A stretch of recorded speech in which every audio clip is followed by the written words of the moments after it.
I'm Travis Weaver, and you're listening to the Good People Project. Let's do it. Okay, let's rock. Negative stories get headlines, but there are a ton of good and decent people stepping up to serve an elected office. The Good People Project tells the unsung story of those who wake up every day to do good and selfless work for the American people. Please share this episode with friends and family to help spread our positive message. Today, I'm lucky enough to be joined by really a one-of-a-kind person. He's known throughout Peoria for his artwork. He probably has more artistic ability in his left pinky than I do in my whole body. But as of lately, he's also becoming known for another reason. He's running for Peoria City Council's 2nd District. Despite being a political outsider, he has stronger grasp on his values and moral compass, his why he believes what he believes. Well, it's stronger than just about anybody I've ever met. So, without any further ado, the wise and talented future Mr. Councilman, Alex Carmona. Alex, how's life? Good. Thank you for that intro. That was very nice of you. Yeah, Life is good. Yeah, good, man. I'm glad to hear that. It's been nice getting to know you just over the last month or so and see how you've jumped into politics both feet first. First of all, I want to start off with your political acumen because it's kind of a cool story. You've had a little family guidance, I understand, maybe experiential guidance, but a lot of ways you're really self-taught. Is that right? Yeah, that's right. I never really thought that I would do something like this, but I feel very prepared for it because I'm an artist for a living. I've been doing, as a full-time job, I've been doing it for about 15 years now. And while I create artwork, I love to consume audiobooks and listen to a lot of podcasts, stuff like that too. But I just love to be educated as I'm working. So initially, I'm super into history. So I would, listen to a bunch of history books, read a bunch of history books. But I would kind of gloss over and skim over the parliamentary parts, the parts that had to do with government, because I didn't quite understand it that well. And then finally I came to the realization, okay, if you really want to understand history, you have to understand the functions of government, and why our government's different from others, and what made America what it is now. And then so I started to learn that part about it. And I guess the most recent, I've been into philosophy for a long time too. So all these things I'm kind of learning at the same time. And then my latest that I really am nerding out about is economics, which is a weird subject that you can't really talk to many people about because it's so nerdy, but it's really intriguing to me, So I feel like I have the tools now at this point in my life where I feel comfortable enough to run for something like this. Yeah, I'm currently listening to the audiobook, Basic Economics. Gosh, of course, I'm dropping the name of the author. You know it if I said it. Not Millard Freeman. Anyway, it doesn't matter. And anyway, it's these stories, and it's a long book. I mean, it's like 50 hours long. But it's just stories about how basic economics were not appreciated at different points in history. Socialist Russia and just the impacts that are felt because of that. And there's times I'm like, gosh, I just wish I could hit a button and just download this into everybody's brain, because it would just be such a different country, different world, I think, if we realize that our actions, our policies have reactions. And I think that we can trust that people are going to, maximize their incentives, right? People are incentive driven. And it's just fascinating. And then there's sort of rules of economics, much like, there's rules of physics. And if you don't obey the rules of economics, consequences happen. I mean, you can't really outrun the rules of economics. But to your point with history, I kind of chuckled when you were telling me, because there's a comedian, Shane Gillis, and he says that anytime somebody's into history, it's early onset Republican. That's hilarious. Anytime you meet somebody, they're like, no, I'm not a Republican yet, but I've really been reading a lot about history, and some of those things are making sense. Well, look, history is so important because, and this is, a common tagline, but if you don't know it, you're doomed to repeat it. Yeah. And so I think it's vitally important for people making, decisions, understand that nothing's new. Right. A lot of this stuff has been tried before. And so I think it's really important for our kids. And like, I teach my kids history all the time. Yeah. Teach them what the Constitution is, the Bill of Rights, and all that stuff. And actually, it intrigues them too, because it's cool to learn about that. And then it's also cool to learn the total flip side of what happens and what has happened in history when the government takes total control of the levers of production and all that type of stuff too, right? Because it makes it seem as though you're going to sail into this utopia or whatever, but it's never, none of these ideas have ever worked. Right. And the craziest thing about economics to me is that the best form of economics is a very creative free market where people vote with their dollars and people are allowed to fail and succeed. And you let the creative people who have the ideas build your country, build your economy. Yeah, that's right. I think a lot about, this inflation challenge that we've been trying to deal with for a long time. And I think one way that we've tried to get about it is by government subsidies. And that's how you increase inflation, right? You're increasing the means of demand without having impact on the means of supply. Whereas what we could do is look at our biggest cost drivers, which are labor and energy, and say, let's make sure that we've got labor supply. So knock off paying people to stay at home, and let's open up our energy production. And then you do those two things, and then on top of that, you knock off with the printing of money, which is going to push down the money supply, have a positive impact on inflation, and we're increasing the means of production. And I think that that's what we're seeing now a lot at the federal level. The hard thing is it takes time for these things to play out. Sometimes, economic levers can take years to play out.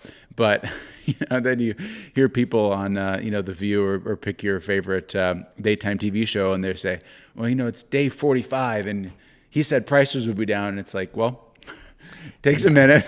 It takes a second for things to go into effect. Yeah, and I'll tell you too, what's the craziest thing that I've learned is when most people don't understand the importance of sound money and why governments like to step away from it, because then they can grow and grow and grow through the hidden tax of inflation. Right. Because like you're saying, money printing, when you say that to people, unless they know what you're talking about, they don't really realize how detrimental that is to our economy and why things are so much more expensive now. I mean, a bottle of Coke used to cost 5 cents. Yeah. A bottle of Coke now costs whatever, $2, something like that, right? The Coke has not changed. What has changed is the value of the buying power of your dollar, right? So you used to be able to buy so much more with your dollar because it was actually worth something.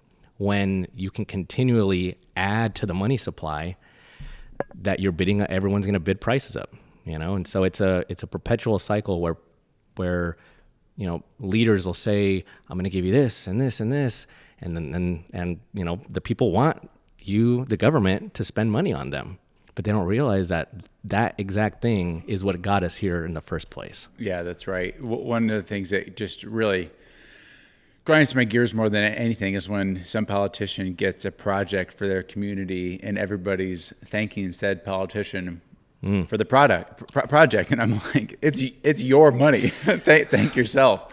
Yeah, no, understanding that, and then really realizing the only way the government derives income is through you. That's right. It doesn't make anything. It doesn't produce any goods or services for a profit. No, it takes it takes it through coercion, right? Yeah. So it's and look, we have roads and stuff like that. I'm not against taxation, Totally. right? I mean, we need it, but yeah.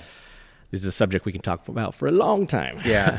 I was just talking with somebody who's running for city council across the river, and he had an interesting question to me. That people talk a lot about running government like a business, but should it be ran more like a family, like a kitchen table? And I think that there's value to that, right? I mean, when you're doing your own personal finances, you realize that there's times where you need to be gracious and maybe help out your neighbor. And if you were a business, you'd say that's not really our problem. And I think that there is value to that. And remembering, I ran on common sense conservative. That's my tagline. That's what I believe in. And I had a reporter ask me recently, what do I think it means to be common sense? And I said, I think if you sit around a dinner table and you can kind of come up with a solution that everybody nods their head and agrees on, that's common sense. There's maybe can be a little disagreement here and there, but I think broadly common sense means you don't take more than you spend in. You try to treat people with respect, and that you expect personal responsibility, and you also can have generosity, but not in a way that you're necessarily picking winners and losers. Yeah, I actually really agree with that too, because in your household, you have to pay your bills and stuff like that. If you have the means to help your neighbor or to give to a charity, I think that you should do that if you can do it, because the most important thing to me and my family is respect and to be a good human being. Now, if you're already struggling, then you don't have the means to do it, then it is what it is. So when the government, gets bigger, and they have all this debt, like, I'm not against government intervention and government spending, so long as we're fiscally sound and are able to do it. Yeah, that's right. I think you should help out your neighbor, but I don't think that you should take out a mortgage probably to help out your neighbor. Right. It's like when you're in the airplane and they say, when the oxygen masks fall, put on your own first, and then you can help the person next to you. I think if you're not on stable footing, priority number one should be, hey, get on stable footing so that you have this capacity to help.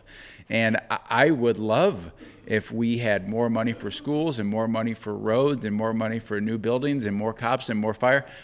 I would love to have all these higher quality services than we already have. But the reality is, coming back to common sense, you got to be able to sit around a kitchen table and say, we can't afford this, we can't afford that, we're not spending more than we're taking in. And I think we do get in points where we are taking out loans to give things out, and it's like, no, exactly. Knock it off and get on good financial footing. In the future, we can do that, but maybe not today. Right. Yeah, you can't pay your bills off by taking another credit card out to pay those bills off. Yeah. It's But don't need to listen to economics audiobooks to figure that one out. I hope not. Yeah. So tell the folks what kind of art you do. So how long you've been doing it. I'd also like to know, how does one become an artist? I mean, when you were 6, did your teacher say, hey, you're doing a really good job saying in lines, and you thought, I know I'm doing a good job saying lines, I'm going to be an artist one day? Or do you kind of have a different plan and then you pivot? How's all that work? It's actually really interesting, because I've been an artist my whole life. I have, and I've been pretty good at it for a long time. I've been very obsessed about it. But it art in all kinds of different ways. I like to build stuff. I like mechanics, And so growing up, it was actually pretty interesting, because my parents did support me doing art. They'd buy me art supplies and all that stuff, but they wanted me to get a higher education. Sure. Right. And so growing up, I never thought of myself ever as being an artist. I had never thought it was a viable way to make money. I thought it was just going to be a hobby I always had. And so, I get out of high school and go to college, get through all my gen ed, and then I joined the business school. And the first semester of business school, I'm like, man, this is not for me. And I don't care if I'm a starving artist, I'm going to go to the art program, And so it's kind of like my first, I would say, kind of adult, I'm thinking about my future, and I'm going to go here. So then I joined the art program, and then that's where I learned printmaking, which is basically carving a block of wood and turning it into a stamp. And so you ink it, lay paper on top, and then that's how you transfer the image onto your piece of paper. But while I was in art school, I also had a job, and one of the people at that job, he convinced me to join the military, because he said he was in the military and he thought I'd be really great for it. I was like, oh, none of my family has ever been in the military. I'm a second generation immigrant here. So, but he convinced me, and I joined, and I was in the military for 10 years. And I actually never graduated from college. Oh, wow. Right? So I was like, now I'm an adult. I buy a house. I'm married and all this stuff. I have a kid. And then the military, then I had another moment where I was like, this isn't for me either. 10 years in? Well, no, this was about 2 years into this. Okay. So here's what I thought. I was like, okay, I'm going to try to be an artist. There's no roadmap. There's no how to, because everything, you can go in so many different directions. So my wife and I got our house in order, okay, we have to plan for the worst, because you're going to be an artist now. Okay. So I'm basically working 2 jobs at this point, because I'm doing my full-time job in the military. And then thankfully my supervisor was cool enough he knew I was trying to do this. And so I would travel around the country and sell my artwork at car shows. Oh, wow. Because all of At the car shows. yeah, because all of my early art is all automotive related, and Oh, it's all wow. old hot rods, motorcycles, stuff like that. Because I've been into that my whole life. I love automobiles. Okay, so And are these like, are you doing paintings or woodworking kind of a thing? Or when what? I initially started, I was selling drawings, paintings, the prints I was telling you about, and I also I built a couple motorcycles, and I ended up making leather motorcycle seats. So I was a like leathersmith too, and so I would have all these different things in my booth, and people were really attracted though, like, and all the art was good, but people were very attracted to my printmaking. People would keep asking me things like, "Hey, did you invent this technique? What is this?" Because they'd see me carving, then they'd see me print and all that, and they were like blown away by it because it's such an old art form. So you take the wood holds the ink. Yeah, so basically the ink, like if you think of this flat table here, Yep. you carve into it and you have lines. When you roll ink on it with a flat roller, the ink is very thick, so it doesn't get inside of the carved lines. And so basically just the way a stamp works, you know? And then that's when you put the paper on, and then you run it through a little printing press, and then you've transferred the ink onto the paper. It's very, very old school. Yeah. They used to make, obviously, newspapers like this, right? It's gotta be labor intensive, man. It is. Yeah, it is. So I noticed that people really liked this art form. And so I told Chelsea, my wife, I was like, hey, I think I'm just going to try to be really good at printmaking because I've been drawing my whole life. You know, I got to a point where I can actually do like photorealistic drawings. But everybody's seen drawings before. Sure. Everybody sees paintings before. And in business or in art, especially in art, it's like if you can separate yourself a little bit and be different, it goes a long way. So I decided to stop with leatherwork, all this other stuff, and only do prints. And it has served me so well because like now I carve guitars for Fender. They're one of my clients. Like they saw me at a show. And so I've been able to kind of travel the world with my art form. And I've gotten like big contracts from like the SEMA show, which is a big automotive show. I did all the artwork for their huge convention in Las Vegas. I've been flown to Saudi Arabia to do all the artwork for a similar show that they put on over there, automotive based. And I've been to Japan with my art, with Sweden. I mean, and all of these things have happened, you know, just because of my hard work and then just kind of reading what people like and don't like, just like, you know, like an entrepreneur. Yeah. So it's very interesting how I ended up here and how my kids want to be an artist, but I constantly remind them that, hey, that sounds cool. And they like seeing dad do that right now because it's all gravy, right? I still have to work hard, obviously. Yeah, they didn't see the sweat that went into it. And the nights probably where you're like, oh, honey, the traveling. I got to figure out how to sell some paintings here. Or Exactly. have tough bills. Exactly. So I constantly remind them like, hey, this is like any other thing. Yeah. And you have to be disciplined and you constantly have to be hustling and working hard in order to make it. Yeah, but it sounds like you did it in a really thoughtful way where you had your career and you kind of did this on the side and probably got it to a point where you had confidence that you could. Yeah, I didn't actually leave the military until I was finally able to pay all my bills. And I felt, you know, like I had enough, like a long enough waiting list for people waiting for me to do work for them that I was like, okay, I think I can continue to do this as long as I want, you know? So you're probably the best person to answer this question because I'm not an artist. I do appreciate art. I don't have an eye for it. I think that looks good, that looks bad. But it's such a unique market because the value of things are so intangible. So as somebody who appreciates economics and as an artist, how would you say that a piece of art gets its value? Because I'll see things like I think that there's this, you know, banana that was duct taped to a wall, right? That's worth hundreds of thousands. You're like, what schmuck is buying this banana taped to a wall? Exactly. So I get this question all the time actually from artists who are like, how do I price my art? You know, there's a few different factors that I think are very important. When I first started selling my art, nobody knew me. So I did want to make money, so I made sure that I was pricing things kind of like what other people were pricing them that were doing the same type of thing that I was doing. And as I gained more of a following and I was more in demand, then I could start slowly increasing my prices.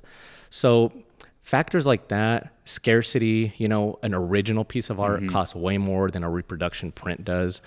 So initially when I first started selling prints only, because you sign and number all of them, and they're limited edition, and once you sell the last one, they're all gone. Okay, so there's like a type of scarcity there. my first editions were very high, like 100, 200, 300 prints, so I could use this wood block over and over and over Yeah. and make money off of it. You probably got to use it a lot of times if you're spending so long, if you're putting a lot of man hours into carving this wood block. Yeah. If you just sell one of them, you're probably like, crap, it took me weeks to make this wood block. I got to kind of get my value out of it. Yep. So time that it takes, the edition size, all that stuff. And then now I'm to a point where, I really don't take any commissions anymore unless I really like the idea and it aligns with what I want to create. And I, the work I've done for Fender has been really crazy because I never really thought my artwork would go in that direction, like with guitars. But the last guitar that I did for Fender, so basically I'll carve the body, the top of the body, and then make my prints off of it so it's shaped like a guitar, send it back to Fender custom shop, and then they turn it into a playable guitar. Well, the first one I made for them, I think sold for like, what was it? Like $30,000. And the one I recently did for them sold for over $100,000. Oh my gosh. So good for you. So these things are, it's crazy. I just, art is a very weird thing because it's a complete luxury. Right. A lot of it is like PR. Who are you? People like you. Like you're somebody. So when you have no credits, basically, then you have to build your career and your artwork so people start knowing about you.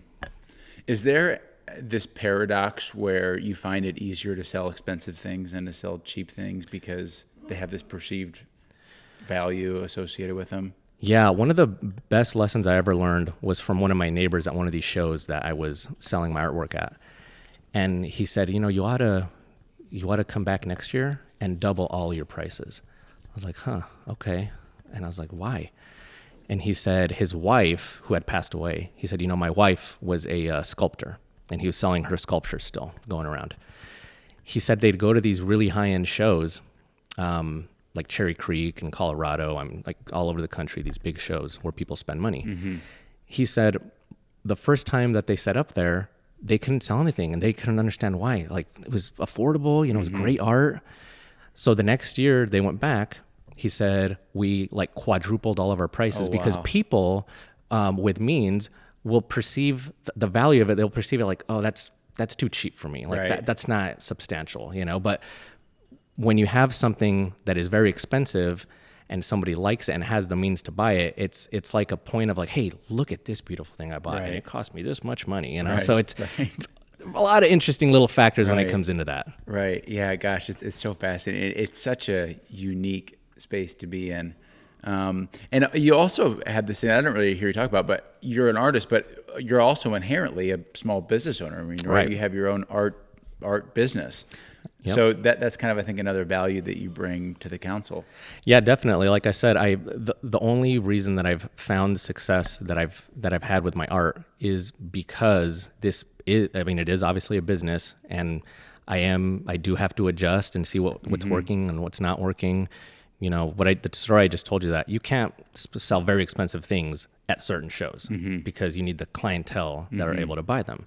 So, you need to know how to relate to people, how to talk business and like actually negotiate things, And as, like I said, as your credits go up, then you have more power than they do because you're like in demand, So the whole thing's very interesting, and it's actually unlike any other business I've ever seen or been a part of. Yeah. Well, okay. I'm going to just do one more thing on this art thing because I'm just fascinated by it, but I know that people want to hear about your council campaign. Okay. So last one. So on your website, there's this quote, I think, of yours, ordinary art can hold you prisoner, think beyond it and you'll be set free. And I read it and I was like, wow, that is like a deep statement. And I'm like, not positive what it even means, but I like it. So from the man himself, what exactly do you mean by that? I was so proud of that quote when I made it. And you're probably the first person who's ever asked me about it because I love philosophy and stuff like that, So what I mean by it is that I realized in my life what has separated me from people is that I don't want to be like them. I don't want to be like any other artist. I take inspiration from other art, but I want to be different. And it's a hard thing because it's hard to create truly original things. So all I mean by that is that to really be remembered as a great artist, you have to basically think outside the box, and you have to do something new. That banana you're talking about, that the whole modern art era that happened is because and same with Picasso and why he changed his style. It's because he was done with the classical stuff and he's like, I have to do something else. Yeah. And when it shocks people and it creates hype, I don't like modern art myself. But it's a funny business, you know, so separating yourself, but not just in an art way. You know, this is what I try to do as a human being. It's like, I just want to be a positive person always, try to be as stoic as I can and not, get riled up about things, because we're all going to die someday. Yeah. This is a short life, and I remind my kids about that too. Believe it or not, like, hey, take risks, guys. Like, have fun right now. Yeah. Live your life and don't be scared. Yeah. Yeah. Marcus Aurelius in his book, he's my favorite. Meditations. Yeah. Has this line that Alexander the Great and his mule driver will both die one day, and the same thing will happen to them. They'll be absorbed by the earth. And it's just such a great reminder that, like, have humility. Don't think you're better than anybody, because whether you're at the very top or you're at the very bottom, we're all going to be gone one day. And the thing that will be lasting is the impact that you had. In the Capitol down in Springfield, there's this big rotunda, 6 stories high, and surrounding it, there's these brass statues they're way up there, and they're probably 5 feet tall. I mean, they're life-size statues, and I look at them a lot because I don't know who any of the people are that they're statues of, and I kind of intentionally don't. I could find out. I could Google it, but I don't know, and I don't know because these guys have statues in the Capitol. I mean, they were somebody at some time, and I have no idea who they are. And it's such a great reminder that no matter what I do on this earth, unless my last name is Lincoln or Washington or Christ, right, I'm not going to be remembered. But what will be remembered is the impact of the impact of how I vote and how I lead, what I'm in my capacity. Sure. And I think, you see that, and that's just such an important reminder. Yeah, I think that some people notice this later in life, but when you actually think about your own mortality and how, this life could be over at any point and nothing's guaranteed, I think that's why that's a big driver of me, like, even doing something like this. I never imagined myself going for counsel or doing anything like that. But the last thing I want to do is live with regret and say I should have done something. Sure. And me going out and becoming a full-time artist and building a business like that really showed me that I can succeed at things, and that everybody can succeed at things if they want it bad enough, And so I feel like I have to do this because it's the right time, right place right now for me. And we'll see where it goes. Is there something that happened that made you say, I'm going to run, like you just slammed into a pothole one day and you're like, somebody's got to fix this, it's going to be Alex? Or was it more something that kind of built over time? It truly built over time. Moving here from Colorado, we didn't know anybody, and we started meeting people, and we've always had kind of like older friends. I like surrounding myself with people who have their stuff together and that can challenge me.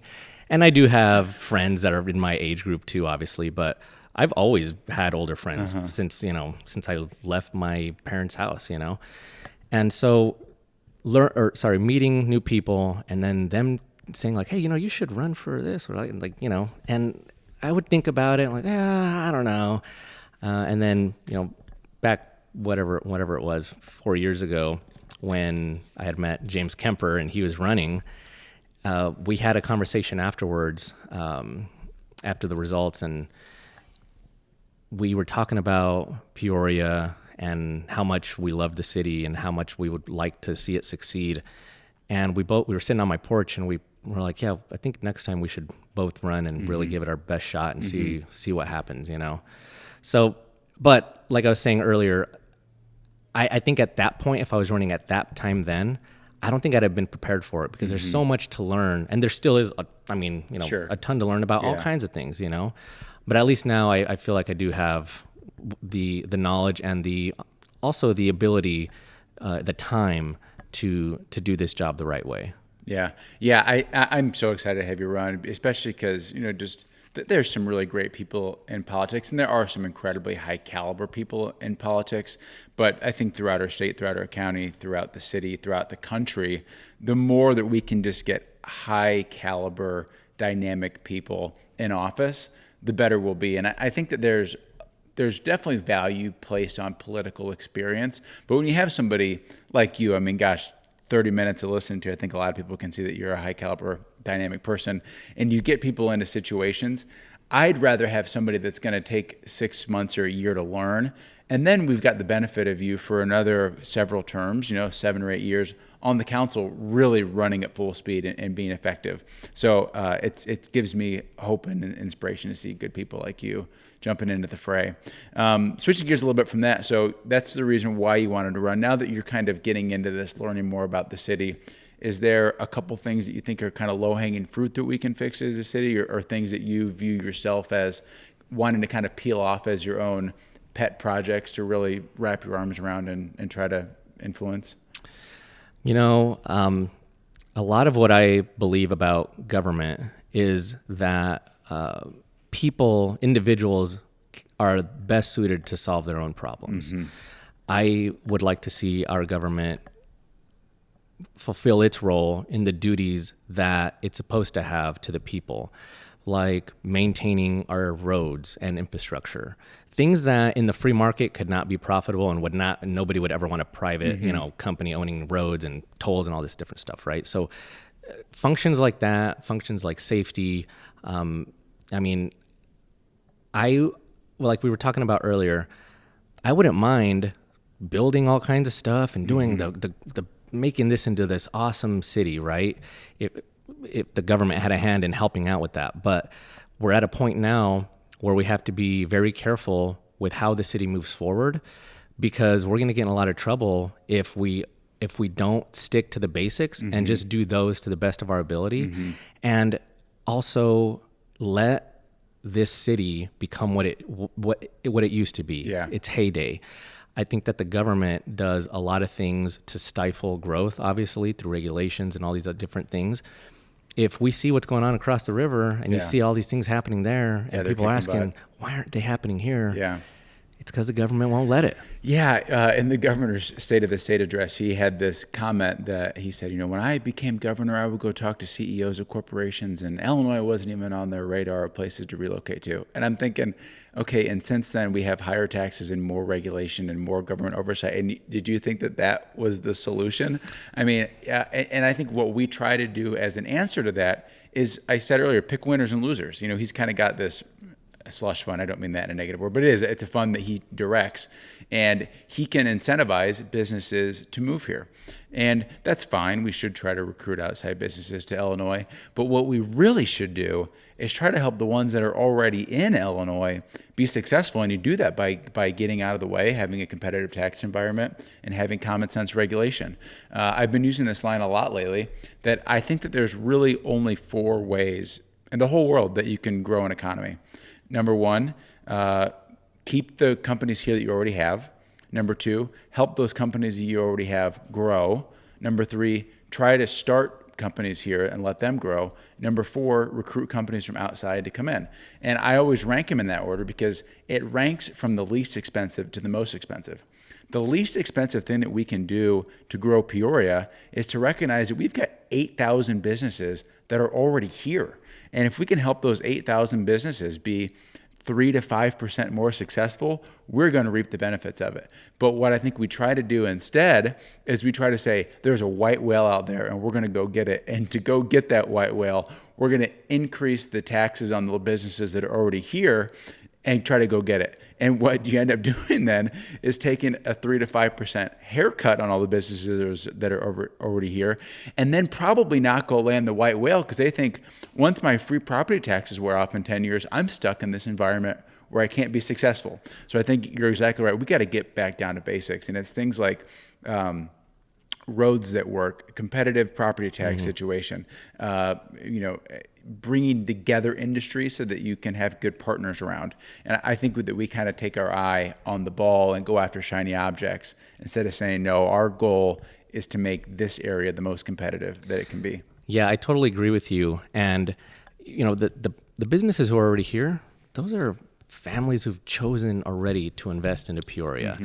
And you know what this is like? It's like when you have, like say Comcast or DirecTV or whatever, TV subscriber thing, where they would have deals for only new customers. All of its loyal customers are like, what the heck? What about me, man? Totally agree. But no, they're like, no, we're just trying to get this person over here.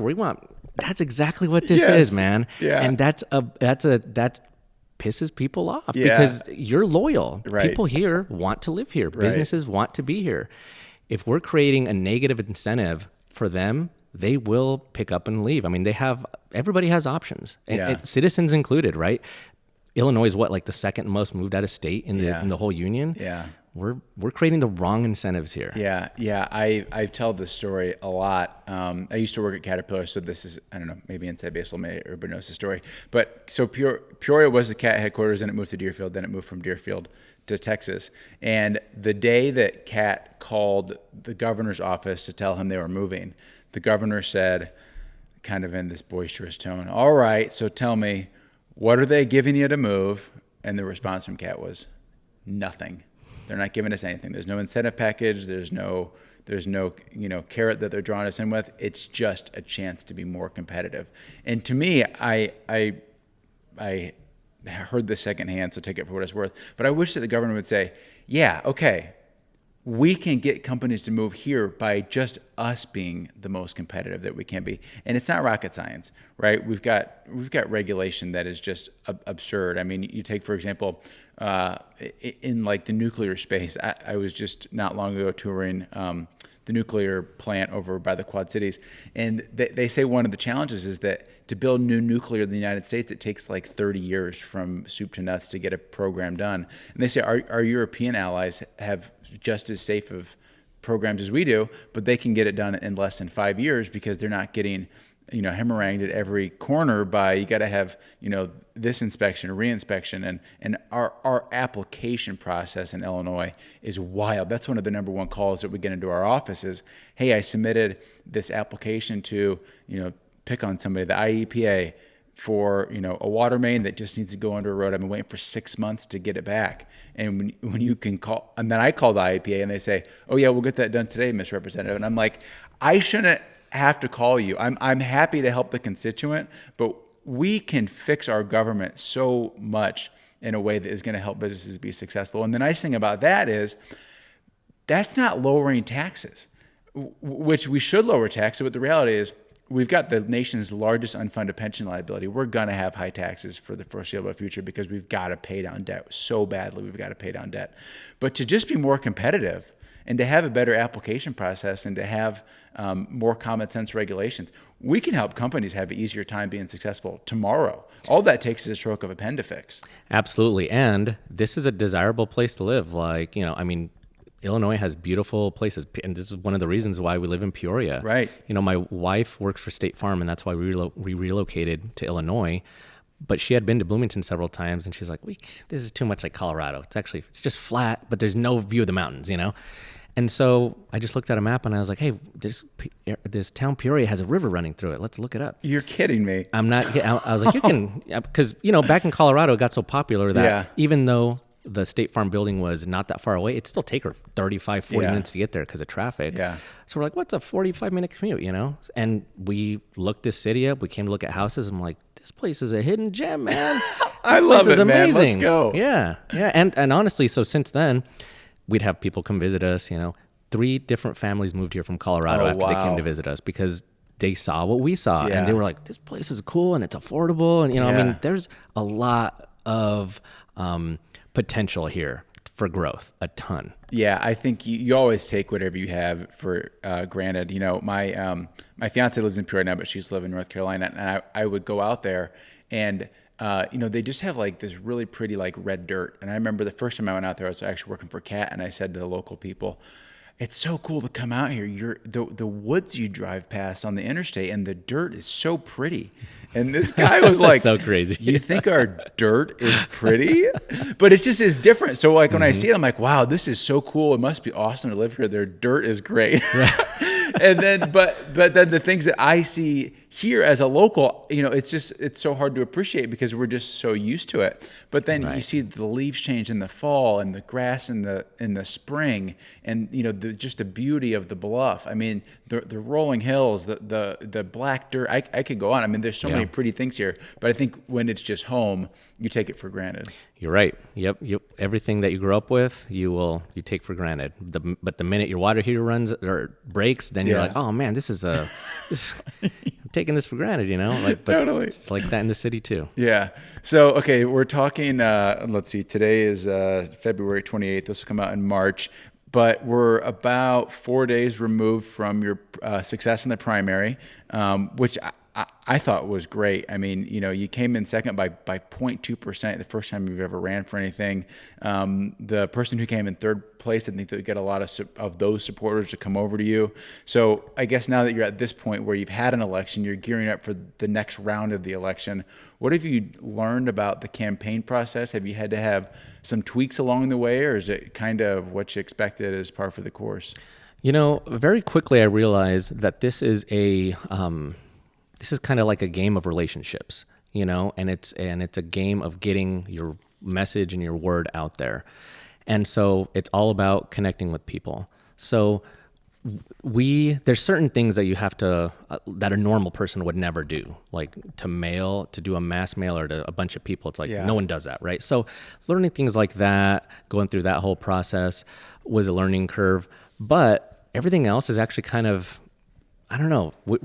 My wife and I are very social people. We love entertaining. And so a lot of this for us has just been like our regular life where we're trying to make more friends, So, it's all been, and on top of that, I built my business basically off of, I would travel around a lot and then I created a following. So now my business is all social media, and that's very important for campaigns because it's just a way to connect with people. So using all these different things, mailers, social media, and then I have been able to do a little bit of art by designing my yard signs, designing all my mailers. So I design everything and I write everything that's on my stuff. So it's not from some, group of people brainstorming. No, it's all like from me, which has been very fun because I love writing. I like being creative. So I'm able to kind of have that outlet still be fulfilled. Yeah, good. And just to this last point here, I do want to ask about how you think you differentiate yourself from your opponent now that it's down to a one-on-one race. And we call this the Good People Project. I mean, I think we're good people. It's not to be nasty, but the reality is when there's somebody on the other end of the ballot, you think that you're the better candidate, and there's reasons why. So as you think about who you're running against, why do you think that people should pick you, and what are the differentiating factors? Well, I love the name of your podcast, and so I want to say that my opponent, I think she's a great person. I think I've had conversations with her, I'm friends with her, but I've had a lot more life experiences, and I have educated myself on these very important things about what the government's role actually is, about economics, and I actually have the time to do this. So my business right now, it kind of runs itself. I prints on a regular basis, and I have these deals going on too, like endorsement stuff like that. And so I actually have the time that's required to actually be there when constituents need me. And, I think that my opponent works nights. It's going to be a lot more difficult for her to do that during the day. I'm not saying that she can't do it. Like I said, I'm not trying to, bash her or anything like that. But my family is ready for this sacrifice, and it is a sacrifice. Yeah, especially as being the district council person. And I've never been on the council, so I don't pretend to know like this is the perfect thing to say. But it strikes me like that's more work than the at-large, because if you're the district council person and there's a pothole in your district, or you have a person in your district having challenges, you are the person responsible for them, as opposed to the at-large seats, which cover the whole city. And yes, they can also help people with these things. But I think if I'm a citizen and I'm like, okay, this one council person represents the whole city and this guy represents me specifically, I'm probably going to call that person directly. So I don't know that there's more workload amongst the district council people than the at large, But it strikes me that there probably would be. So I think that's valuable to know that you've got the time to dedicate to do this. Yeah, and it sure does seem that way. And I've had conversations with many sitting council members, and the district ones tell me that thing that you are going to be the one getting all the emails when something happens in your big giant district. You know, it's a lot of people, and they are going to want to talk to you specifically. Yeah. Well, it's been a pleasure. I've enjoyed chatting with you today. I feel like I've learned a couple of things about you. Before we sign off here, are there a couple of things that you hope that people kind of take with them if somebody stops them in the grocery store and they say, hey, I heard about this Carmona guy. You got to know XYZ. What would be the one or two things that you want them to take with them to spread the word about you? Yeah, no, I would love that. You know, if anybody is going to say anything about me, I think for one, it's that I'm not what you would see like a typical politician to be. I mean, like, look at the way I'm dressed, and I'm an artist, you know, but I'm a thoughtful person who's going to listen, but I'm also an educated person who understands history, government, philosophy, economics. And I'm, you know, a lot of things are actually about compromise, you know, so creating positive relationships and creating more camaraderie around the horseshoe, that's what I'm going to do. I want to work together with people to find solutions to things. So I'm ready for this position. If anybody wants to advocate for me, that would truly be helpful.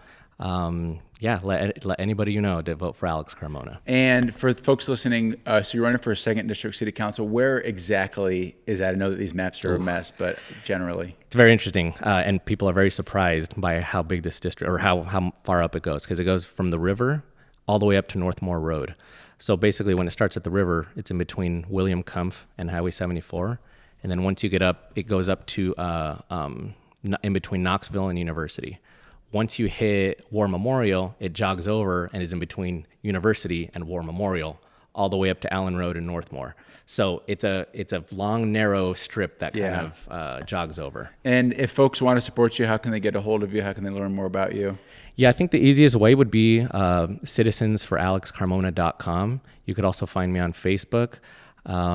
Just go to my website's the best. Slide in the DMs. Yeah, there you go. Good. Well, Alex, I'm so excited for you, man. We're all cheering for you, and we hope that April 1st, make sure to get your votes in by April 1st. We're all hoping that's going to be a good day for everybody. Thanks for coming on. Thank you very much for having me. Appreciate you. Thank you. Thanks. There you have it. I'm Travis Weaver, and you are listening to the Good People Project.